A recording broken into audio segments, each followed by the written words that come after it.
Bem-vindos de volta, galera! Vamos voltando! Uhul! Pesadíssima live, pesadíssima. Voltando aí todo mundo. Tava lindo demais com a prof. Indiara Tainã. Falamos sobre muita coisa, gente.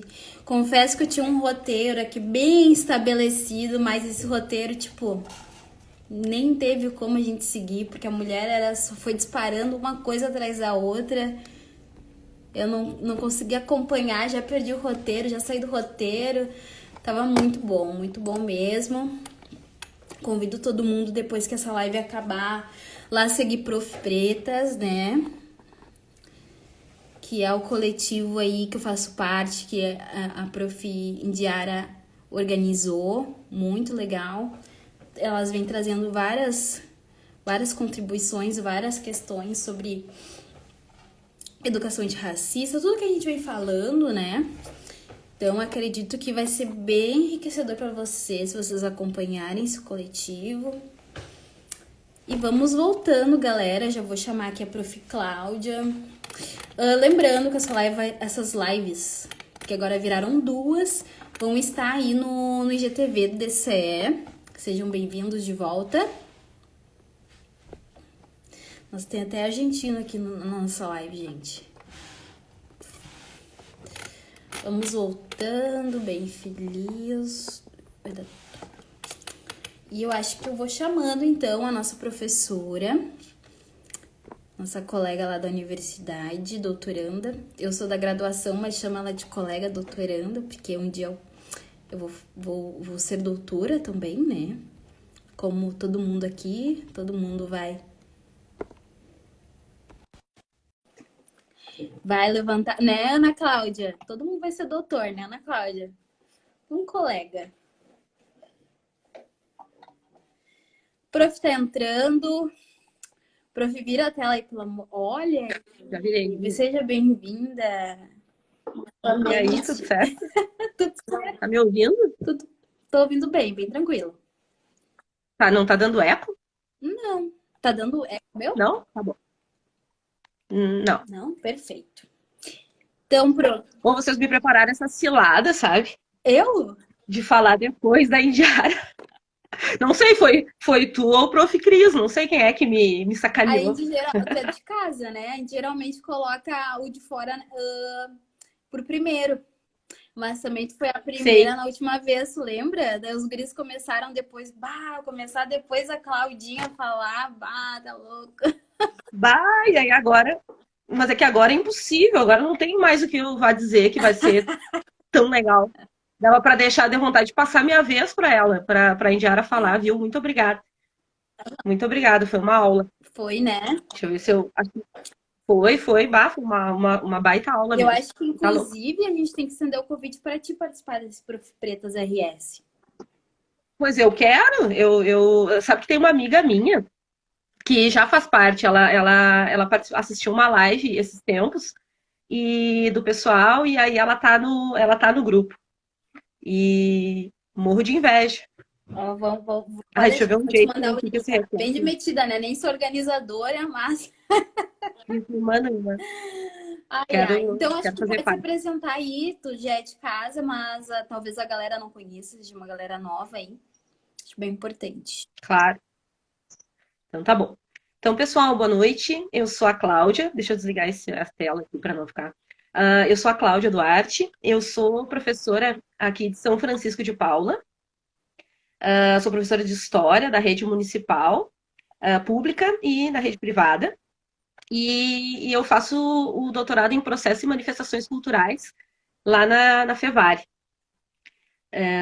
Então, tive a honra de participar da primeira live desse circuito aí, como a Fernanda comentou, e me sinto honrada de poder finalizar esse bloco de lives que tratam de um tema que é tão importante, que é tão caro para a gente, né? E, enfim, que isso aqui possa ser o início mesmo, como a Fernanda falou antes, que possa ser o início de uma série de outras reflexões em relação a esse tema, que a gente possa continuar com isso e que a gente não deixe mais esse tema restrito a esses momentos pesados e trágicos, né? Como foram os eventos que acabaram possibilitando todas essas últimas manifestações. Então, é isso, Fernanda. Não sei se tu quer Perfeito. perguntar Não, sobre falando. realmente é isso mesmo. Na verdade, tudo se originou a partir de coisas pesadas, né? Da morte de George Floyd, de todo esse enquentamento assim da galera, mas a gente continuou. Foi até bom a gente não ter parado ali, ter falado sobre música, ter falado sobre o Dia da Mulher Negra, que foi uma live maravilhosa, da mulher negra latino-americana e caribenha, que está salvo no IGTV. E, meu Deus. Então, enfim, né? Também, daqui a pouco, em novembro, a gente volta a fazer também, mas não vamos fazer só nessas datas, né? A gente vem trabalhando já de um bom tempo, então acho que é esse o caminho, né? Então, prof, aproveitando que estamos diante de uma historiadora, né? Então, venho aqui pedindo para que você faça, na verdade, um resgate dos avanços da educação de racismo. Na verdade, dos avanços das relações étnico-raciais na educação brasileira, assim. Pudesse nos trazer um pouquinho disso, assim, como foi esse processo, enfim, o que tu Beleza. tem em mente. Ô, Fernanda, antes de começar, eu devia ter feito antes, tá? Mas daí acabei que esperei e perdi o Verdade. tempo. Eu não sou muito boa, eu tinha te falado, né, que eu queria ler um negócio. Eu não sou muito boa com essa coisa dos vídeos. Mas assim, ó, eu queria começar, antes de fazer, de te responder essa pergunta, eu queria começar, eu acho que tá espelhado aí, né? Mas enfim, queria começar lendo um trechinho desse livro aqui, que chama Heroínas Negras Brasileiras em 15 Cordéis, da Jarid Arraes. Tá? Então eu quero começar lendo, porque eu acho que ele nos ajuda. Hoje eu preparei assim mais algumas leituras, assim, porque às vezes eu começo a falar e aí esqueço de uma série de coisas. Então eu fui preparando algumas coisinhas aqui. Então eu quero ler um trecho, porque eu acho que está bem de acordo com essa nossa ideia, né, de tratar uma educação antirracista. E muito próximo, né, obviamente, daquilo que a Indiara comentou, e até quando ela falou, eu fui correndo para procurar uma frase da Conceição Evaristo que eu curto muito, assim, e que a Conceição diz assim, né, é tempo de formar novos quilombos em qualquer lugar que estejamos.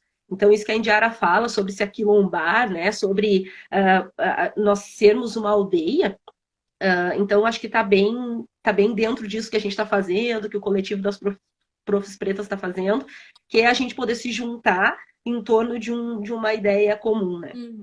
Então eu vou ler, tá? Trechinho aqui para vocês, é um pouquinho comprido, mas não percam a leitura de vista. Olha só, diz assim: antes de chegar à idade adulta, nunca tinha ouvido falar de uma mulher negra que tivesse feito algo de importante na história.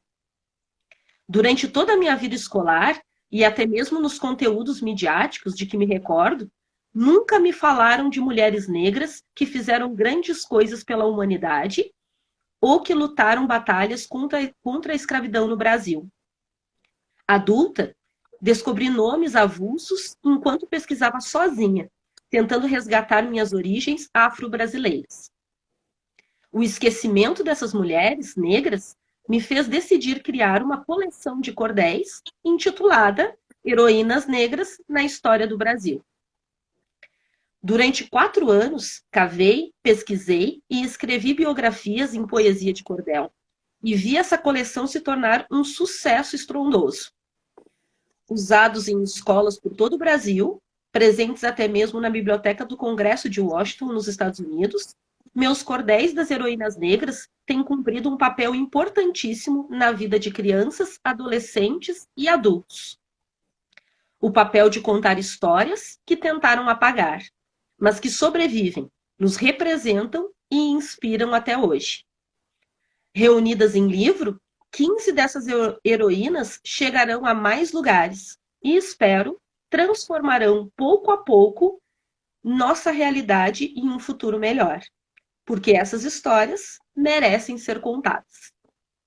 Então, essa, né, a orelha do livro da Jarid Arraes diz muito, né, de como funciona uma educação antirracista, né? Essa ideia de a gente poder abrir horizontes, Com certeza, muitas das coisas que eu vou falar aqui, eu vou acabar me repetindo e não vou falar tão bem quanto a Indiara, mas é isso, né? Essa coisa de educar o olhar, né? De oportunizar, né? Essa história que a Indiara comentou é fantástica, né? É triste, mas é fantástica. Pensar que a criança teria, né, se chocado em ver um outro ser humano que não fazia parte do repertório de imagens que essa criança tinha. Então, assim, é preciso que a gente oportunize, né? Dê oportunidades para que a gente mude essas visões que são costumeiras. Então tá. E aí, então, eu vou para aquela tua pergunta, né, em relação. Deixa eu só virar aqui um pouquinho. Em relação à trajetória da legislação, né? Enfim, de como que funciona essa coisa do antirracismo no Brasil. Eu acho que, primeiro, é legal pensar que em vários momentos da história do Brasil, a gente teve, obviamente, né, além da questão da escravidão, a gente teve mecanismos legais para afastar esses negros, esses afrodescendentes, de oportunidades, né, de espaços públicos dentro da história do Brasil. Então, eu acho que eu comentei aqui na outra live, né, em relação, por exemplo, à primeira Constituição do Brasil, que é de 1824, óbvio, ainda tinha escravidão, mas lá na legislação havia um item, né, que versava sobre o quê? Sobre a proibição de negros e leprosos de frequentarem a escola, né, de frequentarem as escolas. Então, a gente vai ter aí, né, óbvio, antes da escravidão, mas antes do fim da escravidão, a gente vai ter um mecanismo bem profundo que, além de privar esses negros da liberdade, ainda privava, né, possíveis negros libertos, né, da possibilidade de estudar. E isso já vai criando toda uma separação, uma segregação que vai impactar profundamente, né, na vida desses negros no pós-abolição. Bom, aí, em 1890, a gente tem um decreto, né, na legislação já do Brasil republicano, né, depois do fim da escravidão no Brasil, a gente tem um decreto que deixava bem explícito que seriam bem-vindos para entrar no Brasil pessoas de diversos continentes, exceto asiáticos e africanos. Né? A gente sabe que, do ponto de vista dos asiáticos, né, a gente vai ter um contingente bem grande de japoneses, por exemplo, que vem para a região de São Paulo. Então, a gente vai saber que em relação aos asiáticos, isso é, né, esse decreto ele vai ser um pouco mais flexível. Mas existia, então, uma informação na legislação que vai dizer o seguinte: bom, a gente quer trabalhadores, a gente quer pessoas de outros lugares aqui no nosso país, mas nós não queremos africanos. Né? Então a gente usou a mão de obra deles até então, mas agora a gente quer ficar com os que tem aqui, ok, nós não vamos nos livrar deles, né? Mas a gente não quer que venham mais. Então, essa é uma questão que é importante que a gente conheça, que a gente saiba, para entender de que forma, né, a forma legal, a forma da legislação, de como que esses sujeitos eles são vistos e tratados no Brasil. Bom, e aí, só em 1951, né, numa lei chamada Lei Afonso Arinos, que a gente vai ter uma fala, né, uma determinação que vai falar sobre a proibição da discriminação racial no Brasil. 1951, né, assinada pelo Getúlio Vargas, são 63 anos, né, depois do fim da escravidão. Então, é a primeira menção em legislação que vai falar sobre a questão da discriminação racial no Brasil. Bom, aí a gente vai ter movimento negro agindo de maneira, vários movimentos sociais, especialmente na década de 70 e 80 no Brasil. E esses movimentos sociais, né, entre eles o movimento negro, vão pautar, né, a necessidade de se pensar nessa diversidade social que existe dentro do nosso país. E aí, né, com o fim da ditadura militar, com a Constituição de 1989, aí sim, assinado pelo José Sarney, a gente vai ter uma lei que define, né, os crimes contra o racismo, né, os crimes de racismo, na verdade. Então, a lei de, né, eu anotei aqui, né, número 7.716 de 1989, assinada pelo José Sarney, ela vai definir, então, quais são os crimes de racismo. E aí são 101 anos após o fim da escravidão no Brasil. Então, a gente não vai ter grandes movimentos na legislação em geral que vão tratar sobre isso. E aí, em relação à educação, a Indiara já comentou antes, o que a gente vai ter, então? Em 2003, né, a Lei 10.639 de 2003, que vai falar sobre a história e a cultura afro-brasileira e africana, né, em 2013, e aí a gente vai ter uma alteração dessa lei em 2008, né, em 10 de março de 2008, a Lei 11.645, que aí vai falar sobre a história e a cultura afro-brasileira e indígena. E aí, em relação a ela, como eu falei, eu trouxe algumas coisinhas aqui para ler. Eu gostaria que vocês prestassem atenção no que diz, né, esse artigo, tá? Para a gente ter uma ideia. Então, essa lei de 2008, ela diz o seguinte, tá? Nos estabelecimentos de ensino fundamental e de ensino médio, públicos e privados, torna-se obrigatório o estudo da história e cultura afro-brasileira e indígena. Aí diz assim: o conteúdo programático a que se refere esse artigo incluirá diversos aspectos da história e da cultura que caracterizam a formação da população brasileira, a partir desses dois grupos étnicos, tais como o estudo da história da África e dos africanos, a luta dos negros e dos povos indígenas no Brasil, a cultura negra e indígena brasileira e o negro e o índio na formação da sociedade nacional, resgatando as suas contribuições nas áreas social, econômica, política, pertinentes à história do Brasil. Os conteúdos referentes à história e à cultura afro-brasileira e dos povos indígenas brasileiros serão ministrados no âmbito de todo o currículo escolar, em especial nas áreas de educação artística e de literatura e de história brasileiras. Aí eu pergunto para vocês, quem é que está apto a fazer isso? Né? Quem que está preparado para fazer isso aqui, para fazer cumprir a lei? Nós, profs pretas, né? Quem são os professores que estão ligados, que foram buscar, que estão trabalhando para que isso aqui funcione? Essa lei, então são 12 anos. O que foi feito nas últimas décadas, na última década, para que se efetive essa legislação? Né? Como que os gestores, né? Os professores, sim, mas os gestores, como é que os gestores estão se preparando e se prepararam para que isso aqui fosse realmente cumprido? Simplesmente dar acesso aos livros didáticos, por exemplo, né? Que tipo de formação continuada é preciso que se faça, né? Para que os professores estejam preparados para cumprir isso aí.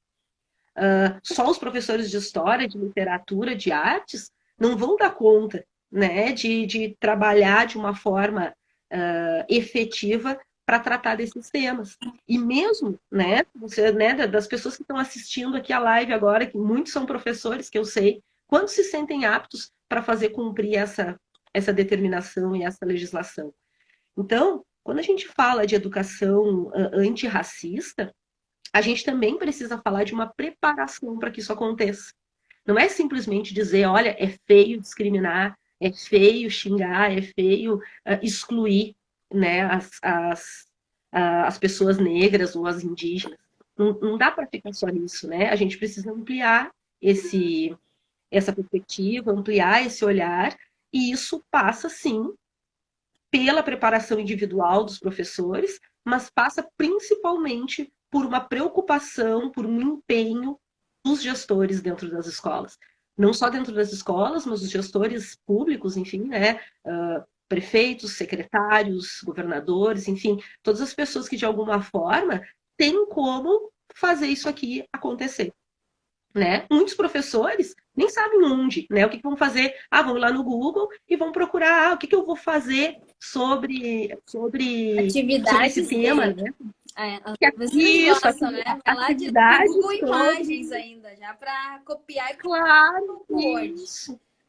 E assim, ó, não dá nem para julgar, Fernanda, né? Não dá nem para julgar, porque assim, ó, tu não tem como, né? Eu fico extremamente feliz quando alguns colegas, professores, me procuram e dizem, olha, o que que eu posso fazer?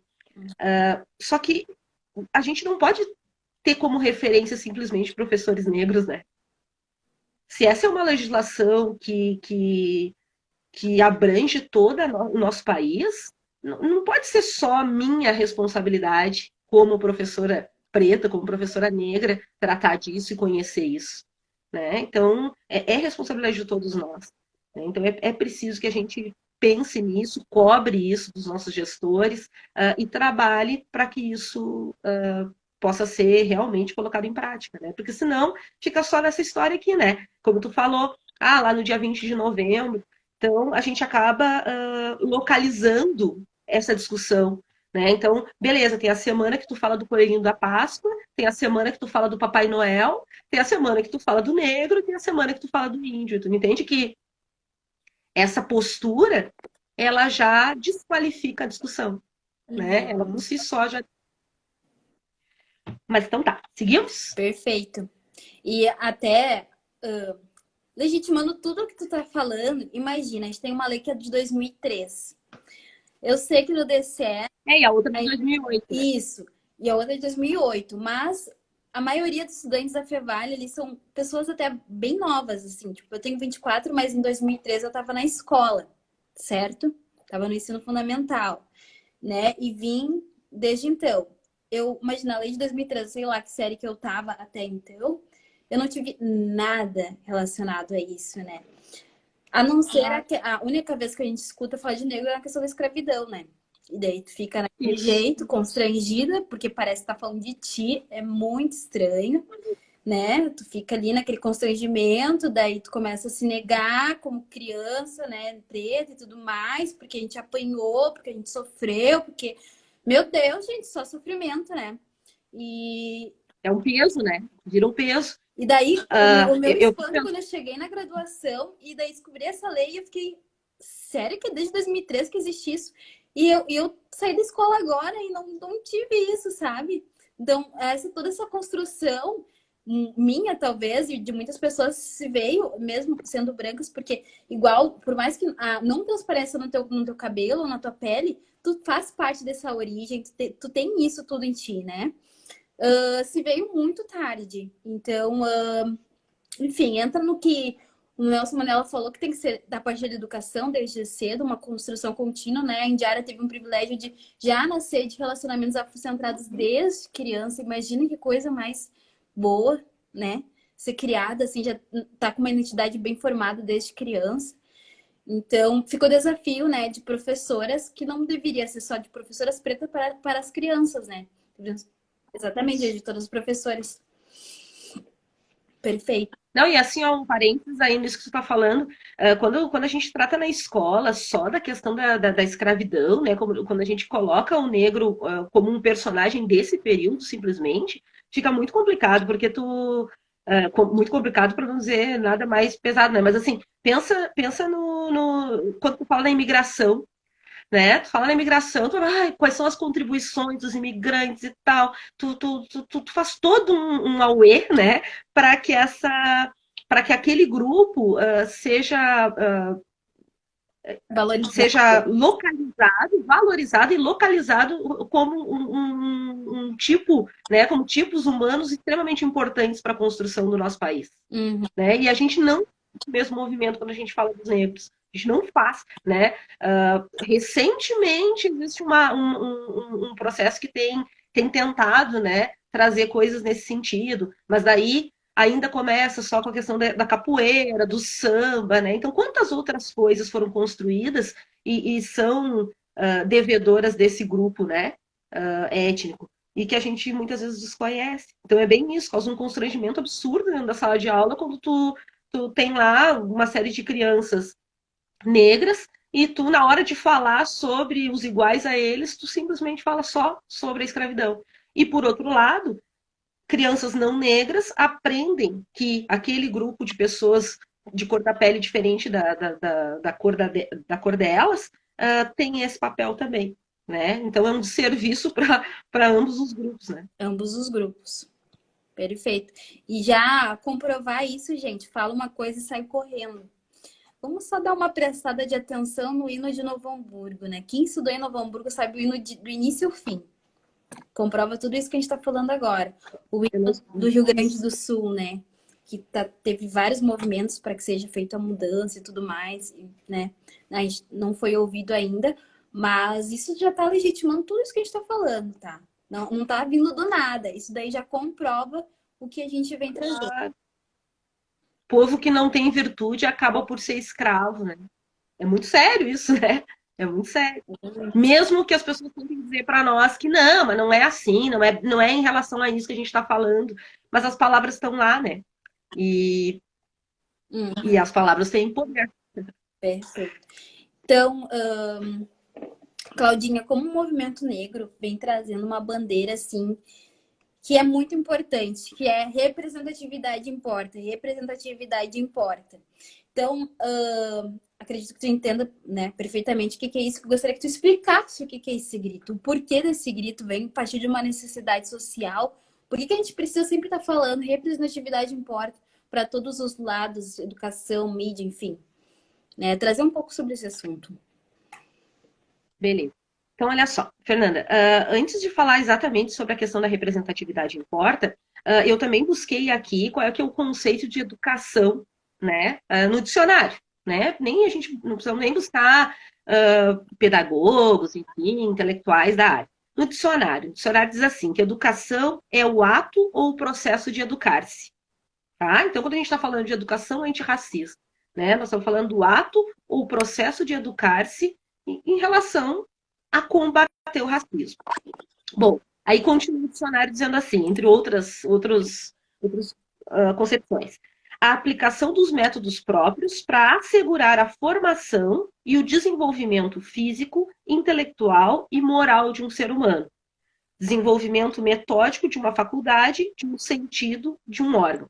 Então, quando a gente está falando de educação, a gente está falando dessa formação, desse processo da gente poder se desenvolver como ser humano, né? E dentro dessa perspectiva, eu acho que é fundamental que a gente entenda que a diversidade, as representações que aparecem para a gente, elas são fundamentais para nos formar, né?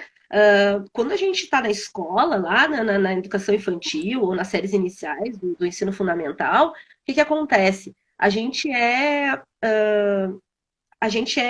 bombardeado de imagens, né? A gente aprende a respeitar os animais, a gente aprende a tomar banho, a gente aprende uma série de coisas, né? E todas essas coisas, especialmente antes do letramento, a gente aprende a partir das imagens. Bom, a Indiara falou muito bem antes, né? Então, quais são as imagens que estão sendo apresentadas para essas crianças? Né? De que forma que a gente está mostrando o mundo para as crianças, para os adolescentes, enfim, né? Para os seres humanos. Quando a gente está falando de uma educação, de uma formação da nossa humanidade, né? A formação dessa nossa humanidade, ela é basicamente pelo reflexo, né? Pelo olhar, pelo que a gente está, as formas pelas quais a gente está tendo contato com o mundo. Então, ter diversidade, né, nos espaços, nas imagens, é extremamente importante para que a gente possa se reconhecer e para que a gente possa entender como que o mundo é formado. Então, tudo isso que a Indiara falou em relação às bonecas, em relação aos filmes, às imagens, isso é imprescindível. Eu estou mexendo aqui, né, um monte para ver se não fica tão... Não tem uma luz. Mas, enfim, tudo isso é muito importante para que a gente consiga construir as nossas visões de mundo. Tá? Então, quando a gente fala que representatividade importa, é justamente para que a gente consiga, pouco a pouco, ir quebrando com essas imagens que são tão naturalizadas no nosso dia a dia. Quando a Indiara diz assim, ó, bom, uma mulher negra e gorda, ela é associada a uma cozinheira, a uma faxineira. Por que isso? Porque as imagens que foram apresentadas para gerações e gerações de pessoas foram imagens que colocavam esse tipo de pessoa nesse tipo de papel, né? E quando eu tô falando de papel, eu não tô falando de teatro, de cinema, de televisão, também, né? De novela, também é. Mas quando eu estou falando de papel social, o que que eu espero, né, de uma determinada pessoa, né? Que tipo de função aquela pessoa ela passa a ter no meu imaginário, naquilo que eu considero como uma visão de mundo. Então, por exemplo, assim, se a gente fizer um exercício agora, todo mundo que está online, bom, vamos fechar o olho e vamos pensar num jogador de futebol. Claro, exceto se vocês têm um jogador de futebol favorito, que seja branco, é mais fácil vocês pensarem num jogador de futebol negro, num corredor, né, num cara do atletismo negro, do que vocês pensarem num negro se eu pedir para pensar num médico, se eu pedir para pensar num advogado, se eu pedir para vocês pensarem numa criança para representar um anjinho numa representação de Natal. Que tipo de criança vocês vão pensar? Será que vocês vão pensar num negro? Porque as imagens que a gente aprendeu, né, é que o anjo ele é aquele menininho branquinho, ou a menina, enfim, mas de olhinho claro, cabelinho loiro e tal. Então, quanto mais imagens a gente lançar dentro desse padrão, mais difícil vai ser para que a gente consiga quebrar com isso aí. Mais difícil vai ser mais distante nós vamos estar dessa ideia de representatividade. Então, quando o movimento negro diz assim, representatividade importa, é justamente o fato da gente cada vez mais lutar por espaços e colocar diversidade, né, nas imagens que são apresentadas para todo mundo, especialmente para as crianças. Então, é muito legal quando a Miss Universo ela tem um determinado perfil, quando o cara que vai ganhar, sei lá, o Oscar, ele tem um determinado perfil. É legal e as pessoas vibram. Por que, que os negros e as pessoas antirracistas elas vibram quando isso acontece? Elas vibram porque é importante ter figuras que têm um alcance midiático interessante, ocupando espaços que normalmente não são ocupados por pessoas negras. Assim como acontece com as mulheres, por exemplo, né? Quando a gente vê uma mulher ocupando um espaço que normalmente é reservado para os homens, é óbvio que as mulheres vibram, é óbvio que os homens que entendem qual é que é a luta feminista também vão vibrar com isso, né? Porque são pessoas que estão ocupando um espaço que é diferente e que vai causar um tipo de impressão diferente nas pessoas.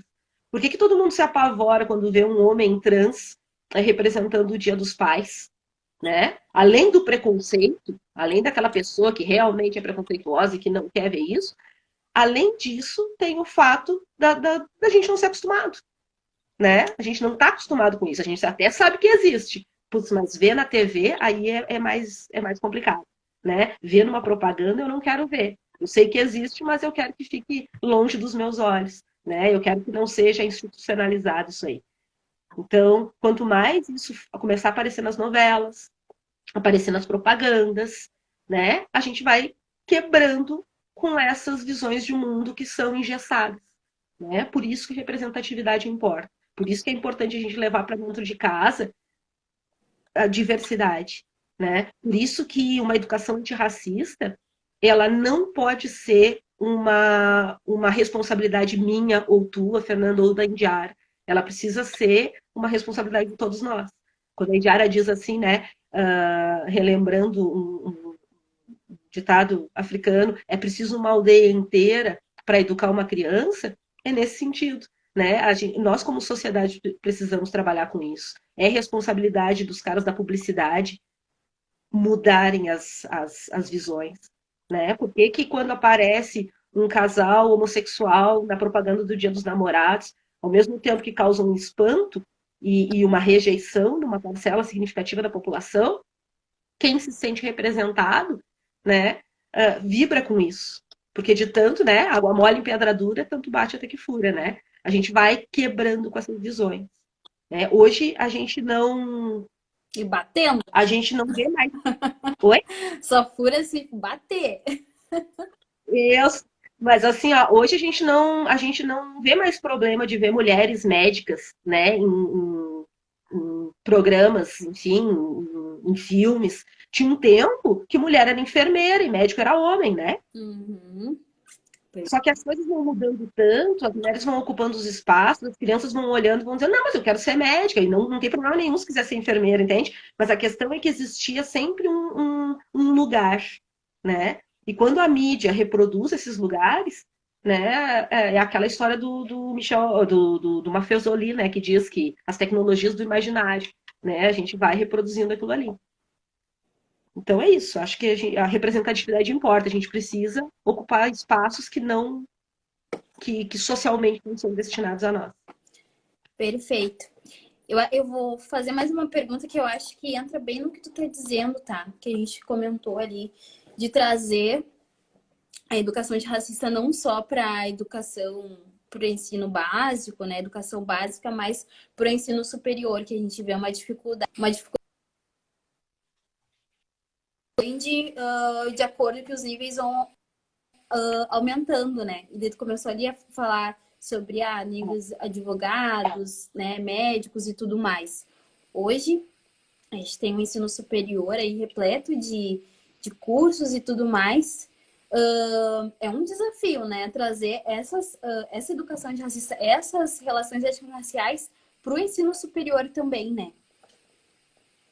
Talvez, né, curso de história, pedagogia é mais fácil. Eu não consigo imaginar isso, porque isso tá dito, né, nos nossos cursos de licenciatura, porque a gente tá ensinando para a humanidade, é isso. Mas os outros, né? Pois é, eu acho que o grande desafio é entender que todos os cursos estão ensinando para a humanidade, né? Porque afinal de contas, todos os cursos vão lidar com seres humanos. Né? A gente tem uma visão muito deturpada em relação a isso, né? Que quando a gente fala das ciências humanas ou dos cursos de licenciatura, então tá, essas pessoas vão lidar com seres humanos e as outras não vão. E na saúde? Como é que funciona? Né? Qual é que é o lance dentro da saúde? Como é que o cara que não está dentro daquele perfil e daquele padrão, quem circula pelas universidades sabe disso, vê isso, né? Como é que é o padrão que circula nos cursos da saúde, né, em determinados cursos que na verdade, enfim, custam mais caro. Que padrão é esse? Então, como é que as pessoas diferentes desse padrão elas se sentem dentro desses cursos? E como que esses cursos estão olhando para essa discussão? Né? Estão se relacionando com essa pauta que é muito importante. Né? Eu acho que o ensino superior ele tem muito a contribuir, né? Claro que a gente que tem lá as disciplinas que a gente diz, as disciplinas gerais, por exemplo, se a gente for pensar nas universidades privadas, eu não sei como é que funciona nas públicas.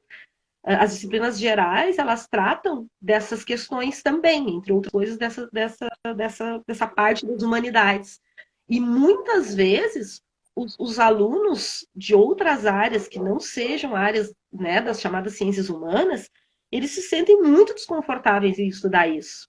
Muito desconfortáveis em estudar filosofia, estudar sociologia, estudar história, né, fundamentos da realidade brasileira, cidadania. E por quê? Porque o cara cai de paraquedas nisso aí muitas vezes, né? Porque não se trabalha isso desde cedo para mostrar a importância dessa discussão no ensino superior, no cara que vai sair ali para o mercado de trabalho, já que essa é um grande interesse das pessoas, um grande é um interesse grande, né? Em relação a isso, ao mercado de trabalho, como é que eu vou sair da universidade e tal, para onde é que eu vou. Então, assim, muitas vezes o camarada sai do ensino médio e cai no ensino superior achando, bom, eu só vou tratar desses temas, eu só vou estudar aquilo que me interessa para a minha profissão. E o cara esquece que no momento que ele é um ser humano e que ele vai tratar de um outro ser humano, com um outro ser humano, isso faz parte da profissão dele. Né? Agora, existe uma questão bem séria. Quantos professores também pensam isso? Né? Tem tudo isso. Aí nós estamos falando de uma educação de novo, né? A gente está falando de novo, a gente volta a falar daquela questão que eu comentei antes. Quando eu falo da legislação ali para o ensino fundamental e médio, quantos professores estão preparados e entendem a real a importância disso, quanto os gestores estão preparados para promover uma formação continuada nesse sentido. E aí, da mesma forma, em relação ao ensino superior, né? Quantos professores, enfim, do ensino superior estão preparados para essa discussão, né? Nos cursos, nos colegiados, fora das licenciaturas, fora das ciências humanas, né? Como que os professores, como que esses colegiados estão preparados para isso? Porque daí o que acontece?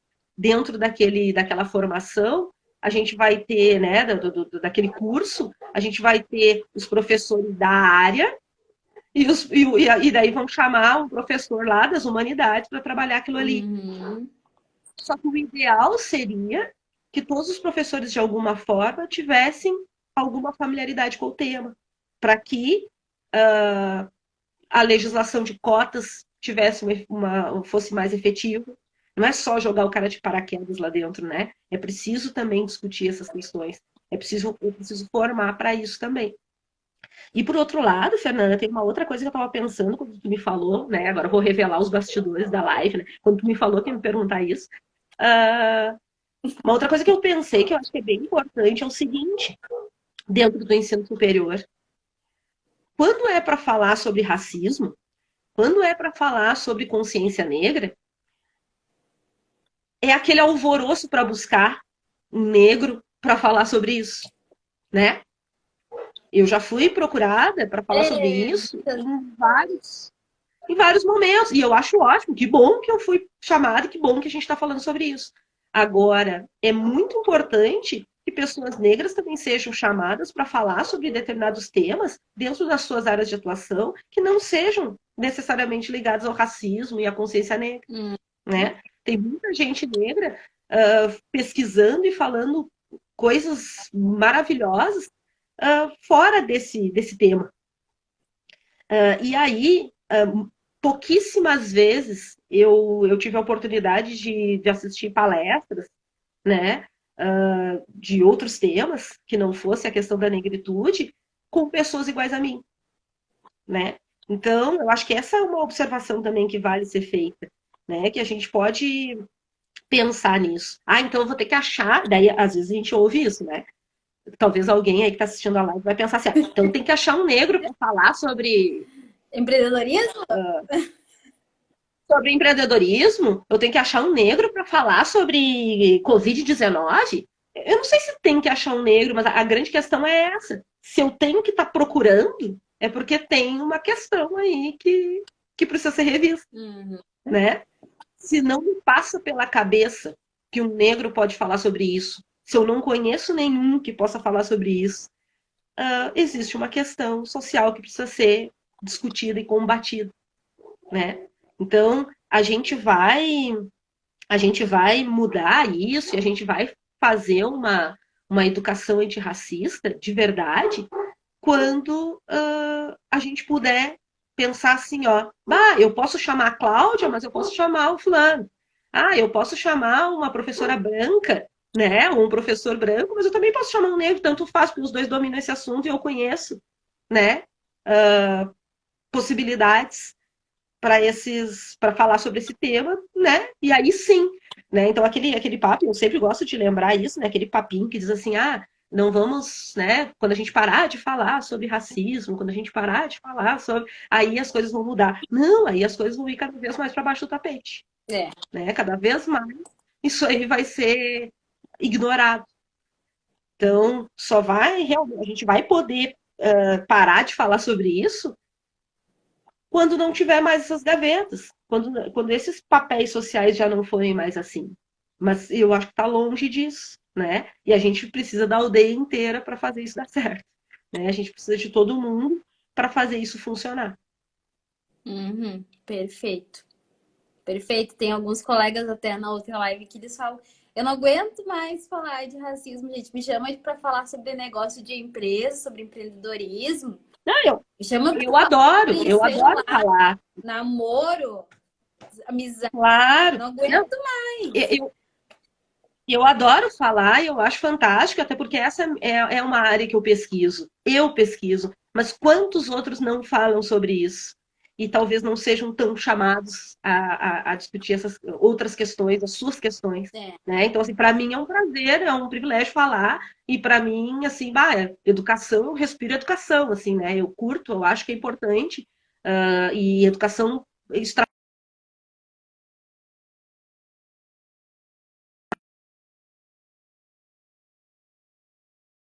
acho que isso é importante que a gente pense, né? perfeito, prof. Uau. Temos tempo, né? Porém, não temos. Agora, que beleza. Deixa eu olhar, eu vou ligando o computador aqui para olhar a hora, peraí. Sim. O que eu ia te falar? Ah, perfeito. Eu queria fazer a mesma pergunta do que eu fiz para a Indiária, né? Para a galera que não é de educação, né? Que não é professor, mas tem aí relacionamentos com criança, né? No caso, tem sobrinho, tem afilhado, filho, ou pretende ter um dia, ou enfim, né? Quer saber, para até refletir sobre a sua própria infância, como tu poderia dar dicas ou conselhos, enfim, para contribuir com uma educação antirracista, então? Então, acho que o que a Indiara falou É base, né? é fundamental, é base, Uhum. né? O que que acontece? A gente precisa mudar as imagens, né? Se a gente quer ser um militante antirracista, né? A gente precisa mudar um pouco as imagens comuns que a gente tem na nossa cabeça, né? É involuntário muitas vezes, né? Quando eu falo isso, eu não estou dizendo que a gente está sendo que somos todos racistas, assim, malvados, né? Pessoas más que estão querendo que os negros voltem para senzalas e tal. A gente tem que parar de achar que quando a gente está falando de antirracismo, a gente está fazendo esse troço assim tão, né, vilão, né, da história. A gente aprendeu assim, né? Essa frase que tu fala é perfeita, né? A gente aprendeu a ver as coisas assim, a gente aprendeu a colocar as pessoas em determinados lugares, em determinadas caixinhas, em determinados papéis.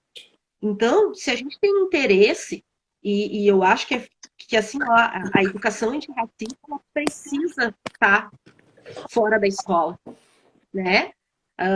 A educação antirracista ela só vai funcionar se ela estiver fora da escola, senão não faz sentido. Para isso, a gente precisa mudar então essas imagens. E aí aquilo que a gente já falou, bom, que tipo de bonecas eu estou dando para as crianças, né? Eu estou mostrando para as crianças, e aí eu estou falando para as crianças, eu estou falando para as meninas, né? Quando eu dou um boneco, um super-herói para uma criança, né? Quais são as alternativas que eu apresento? Quando a gente então diz assim, agora eu cresci, né? Alguém pode estar pensando também assim, ó, eu cresci com as princesas da Disney e não teve problema nenhum. Eu não sou racista. Pois é, mas eu cresci com as princesas da Disney sempre achando que uma menina negra não poderia ser uma princesa, né? E possivelmente pessoas não negras também pensaram isso e se assustaram quando viram uma princesa da Disney negra e pensaram, nossa, olha só, ou uma Barbie, né? Eu não tive a oportunidade de ter uma Barbie negra. Então, sempre parecia o quê? Todas as minhas bonecas eram loiras, de olhos azuis, todas, todas, todas, todas, né? Então, assim, será que não dá pra gente, né? Se a gente realmente está afim de trabalhar nessa causa, né? Se a gente realmente está afim de descruzar os braços e trabalhar em relação a isso, será que não dá para, quando for comprar uma boneca negra também? Não precisa ser todas bonecas negras. Não precisa se radicalizar, né? Bom, então agora eu vou transformar a minha casa. Não precisa ser assim, né? Uma outra coisa que eu ia falar antes e me esqueci, e eu acho que tem a ver com isso, é que quando a gente fala de educação antirracista, não precisa ser tanto na sala de aula quanto fora dela, aquele momento assim, bom, agora senta aqui que nós vamos conversar sobre isso, né? A gente não faz isso quando a gente vai falar de coisas de pessoas brancas, né? A gente só vai ensinando, a gente só vai mostrando. Então, por que não fazer dessa maneira leve, né? Transformar essa discussão antirracista também numa coisa leve, numa coisa do cotidiano, né? Mostrar para as crianças que a diversidade existe, né? Que nós não somos iguais e que o mundo ele é feito de todas essas coisas. E aí, quando a gente pensa isso, a gente tem isso bem firme na nossa cabeça, bom, aí sim a gente vai conseguir fazer uma ação antirracista em casa. Por exemplo, com as crianças, com os sobrinhos, enfim, com os afilhados. Então, não precisa ser aquele momento assim, ó, chega lá no Natal e aí tá todo mundo, né? Todos os presentes que a criança abre, tem lá uma boneca, um super-herói negro, alguma coisa. É assim. Não precisa ser na porrada, né? Mas que a gente pudesse pensar em alternativas para isso. Outra coisa que eu acho que é fundamental, né? A questão da literatura. Se todo mundo está assistindo aí, quantos livros de pessoas negras vocês têm aí em casa?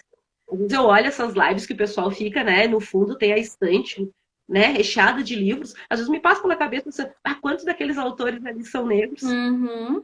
Aí alguém vai dizer assim para mim, ó, mas não faz diferença.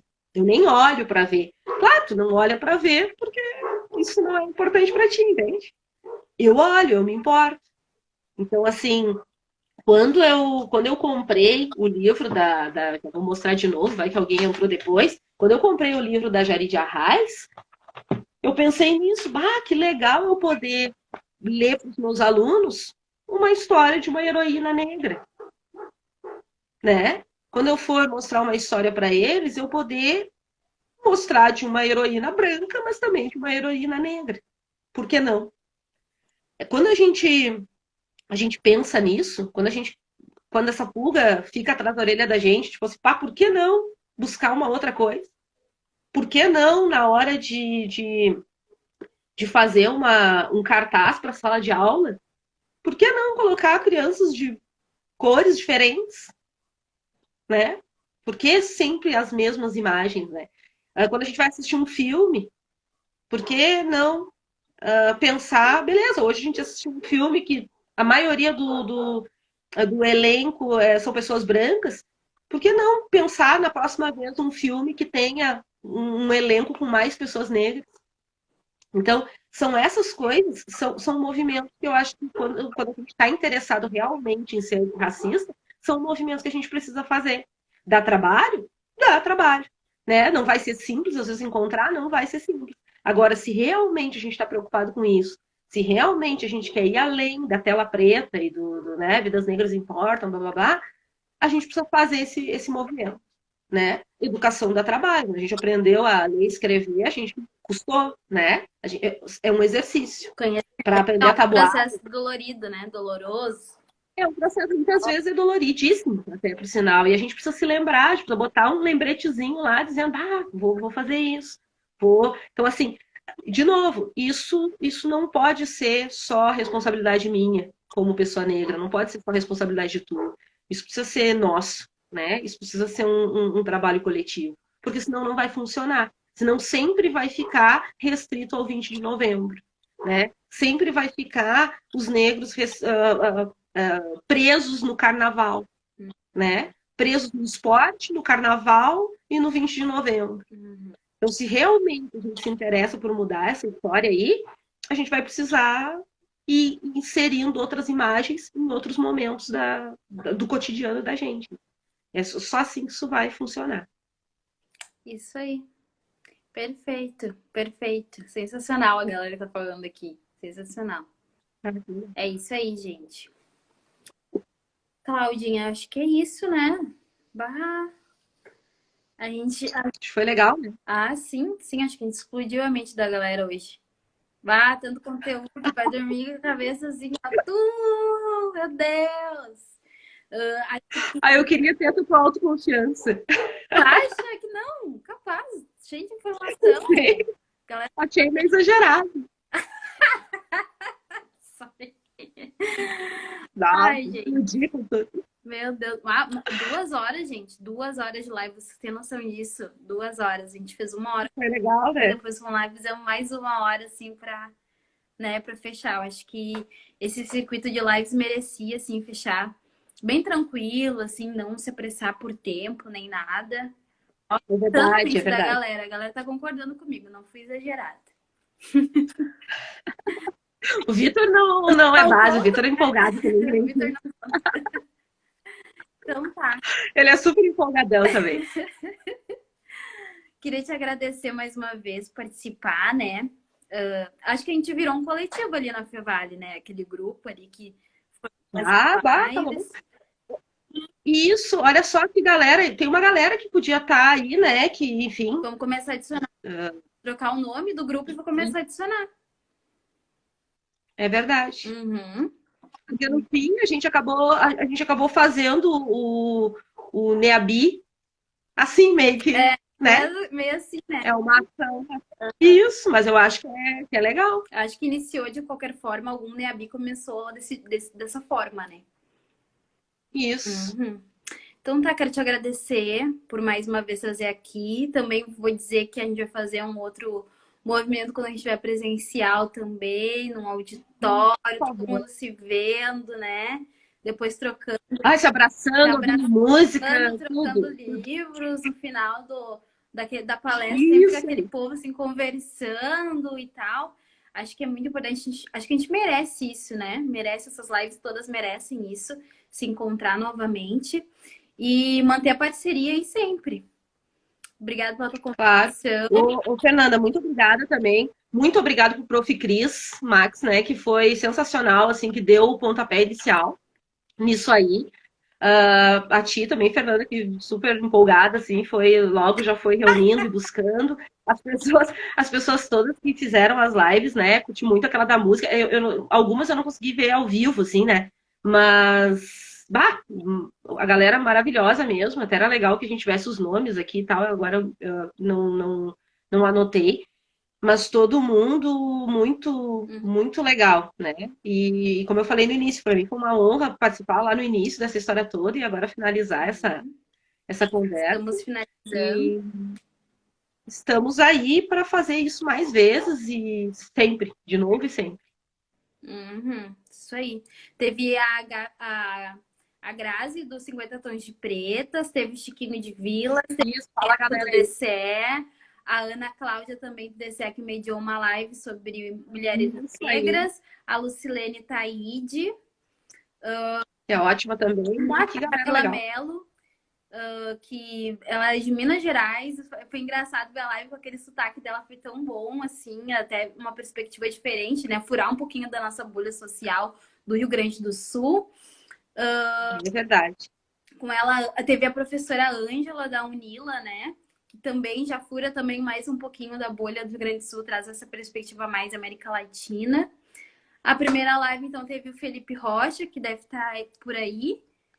Ah, eu vi que ele estava ali Isso, e o também. Eu fico Marcelo olhando ali Gomes embaixo. também são os nossos, são os isso daí.